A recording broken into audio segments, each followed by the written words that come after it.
গাজায় যে অবস্থা করেছে, ফিলিস্তিনে যে অবস্থা করছে, বলেন এই মানুষগুলোকে আমির হামজা, এ হাফিজুর রহমান, এ মাওলানার নাম কি, হ্যাঁ, ইব্রাহিমের ছেলে, তারা যে শিশুগুলোকে মেরে ফেলছে, আমার শরীরের ভেতরে রক্ত আমার বাবা রিয়াজউদ্দিনের, আর রিয়াজউদ্দিনের শরীরে রক্ত জাহান আলী সর্দারের, এই শেষ, যারা কেউ আগে পরে কিছুই নেই।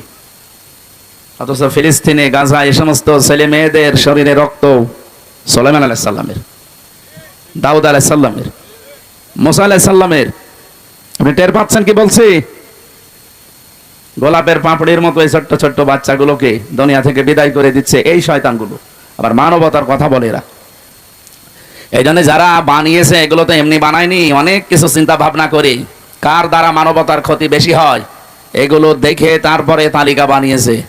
আমার আফসোস ছিল না তালিকা আরো 14টা বানাক, কিন্তু 1 নম্বরে নাম আমাদের হাজী সাহেবের আসবে।